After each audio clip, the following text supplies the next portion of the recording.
అంటే మా ఇద్దరి బోట్లు చూసుకుంటే చాలా ఇలాంటి దాదాపు నాకు 770 అన్నకు 900 దాదాపు 16-1700 ఓట్లు రావడం జరిగింది. 16-1700 ఓట్లు రావడం జరిగింది. ఇప్పుడు ఇద్దరం ఏకమైనము. నా సహకారము, పార్టీ సహకారము, అందరి సహకారం. నువ్వు సర్పంచ్గా ఖచ్చితంగా గెలవబోతున్నావు. నీకు గెలిచిన తర్వాత ప్రతి ఒక్కరి ఏ పేద ప్రజలు కానీ సొంత కావచ్చు, అనేక ప్రభుత్వం పరంగా కావచ్చు, అనేక రకాల వెంకటేశ్వర గారి సహకారం కావచ్చు తీసుకుందాము.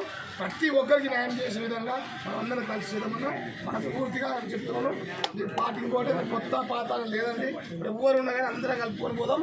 పార్టీ గెలుపు కోసం ఈ రోజు నుండి 14 తారీఖు వరకు 14 మధ్యాహ్నం 1 గంటల వరకు ప్రతి కార్యకర్త గుండె మీద చేసుకొని హార్ట్ఫుల్గా పనిచేయాలి. ఒకరు ఇట్లా ఒకరు ఎట్లా లేదు, అందరం మనంతా ఒకటే కుటుంబం, బీఆర్ఎస్ కుటుంబం. అందరం ఎవరంటే కేసీఆర్ కింద పనిచేస్తున్నాం. అందరం వేరే విధానాలు లేవు. ఖచ్చితంగా మనస్పర్ధలు ఏమైనా ఒకరి మీద ఒకరుకున్నారని తొలగించండి.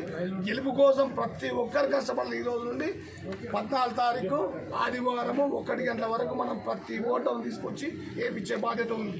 ఎందుకంటే కొంతమంది వ్యక్తులు మన మీద అనేక రకాల ప్రభావాలు చూపెట్టే విధంగా చేస్తున్నారు ఓటర్ పైన. అవన్నీ తిప్పికొట్టి మన వీరేశన్న కోసం ఖచ్చితంగా మనందరం గెలిచి కష్టపడి గెలిపించుకొని మన చుక్కాపూర్ పవర్ ఏందో టీఆర్ఎస్ పార్టీ పవర్ చూపెట్టడానికి ప్రతి కార్యకర్త కృషి చేతులు అందరికీ తెలంగాణ కేసీఆర్ గారి నాయకత్వం, కేసీఆర్ గారి నాయకత్వం, వెంకటేశ్వర నాయకత్వం, వెంకటేశ్వర నాయకత్వం, వెంకటేశ్వర నాయకత్వం. Thank you. చుక్కాపూర్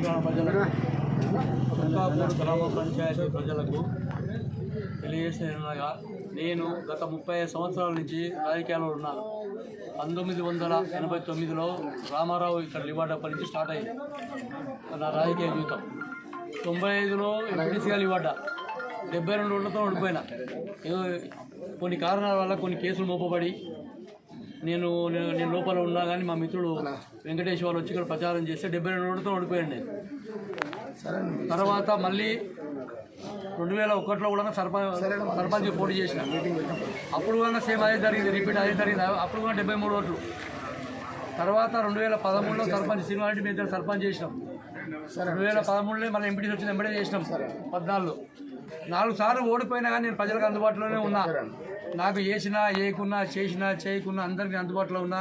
నా తోచిన కాడికి నేను వాళ్ళకి పని చేసిన. ఆర్థికంగా సహకారం చేయకపోవచ్చు కానీ మోరల్గా ఏ ఆపద వచ్చినా ఏది వచ్చినా నేను వాళ్ళకందరూ అందుబాటులో ఉండి పని చేసిన కాబట్టి అదేవిధంగా కూడా రేపైనా అదేవిధంగా పనిచేస్తాను. అంతకన్నా ఎక్కువ పని చేస్తా. ఏ పదవి లేనాడే నేను మీ అందరికీ అందుబాటులో ఉన్నాను. నేను అందరికీ అందుబాటులో ఉండి ఎవరికి ఏది వచ్చినా నా చేతనైంది, నాతోనే అయింది చేసిన. కాబట్టి మీరు నా గురించి మీకు ఎంతో తెలుసు. మీకు ఊళ్ళో నేనేంది నా వ్యవహారం కూడా. కాబట్టి మీరు అందరూ గమనించి పోటీ చేసే అభ్యర్థులను చూడండి. పోటీ చేసే అభ్యర్థులను చూసి అభ్యర్థులను బట్టి కూడా ఎన్నుకోరు. పార్టీలు కాకుండా అభ్యర్థులు ఉన్నాడు ఫస్ట్. అభ్యర్థులు ఎందుకంటే ఇది గ్రామ పంచాయతీ ఎన్నికలు కాబట్టి అన్ని రకాలుగా చూసి అభ్యర్థిని ఎంపిక చేయాలని కోరుతున్నా. ఇంకొకటి మీ అందరికీ నేను ఇప్పుడు మళ్ళొకసారి మాటిస్తున్నా. నేను రాజకీయాలు చేసినంత వరకు నేను పార్టీ ఇప్పటిదాకా నేను ఉన్నది బీజేపీ పార్టీలో 1992లో నుంచి ఇప్పటిదాకా అంటే 23 సంవత్సరాలు 33 సంవత్సరాలు దాంట్లోనే ఉన్నా. ఏ పార్టీ మారలేదు. ఇక నేను ఈ కండవ కప్పుకుంటా. నేను రాజకీయాలు చేసేంత వరకు బీఆర్ఎస్ పార్టీలోనే ఉంటా. బీఆర్ఎస్ పార్టీ నిర్ణయం చేస్తాను. పార్టీ నిర్ణయం నా నిర్ణయం. పేదోళ్ళకి కానీ అందరికీ అండగా ఉండే కార్యకర్తలకు కానీ ఎవరికి కానీ ఏ రాత్రి ఏ పగలు ఏది ఉన్నా నేను అందరికీ అందుబాటులో ఉంటా. నేను ఊళ్ళోనే ఉంటా. అందరూ కొందరు ఏంటంటే ఆయన హైదరాబాద్ ఉన్నాడు, హైదరాబాద్ పోయిండు, ఆయన చూడాడు. నేను నా పిల్లల చదువుల కోసమైనా పిల్లల చదువులు అయిపోయినాయి. మా పెద్ద అమ్మాయి డాక్టర్ అయిపోతుంది, రెండో అమ్మాయి ఇంజనీరింగ్ అయిపోతుంది. ఈ సంవత్సరంలో అన్నీ అది అయిపోతాయి. నాకు అక్కడ ఏం పని లేదు, వేరే వ్యాపారాలు లేవు. నాకున్న ఊరే.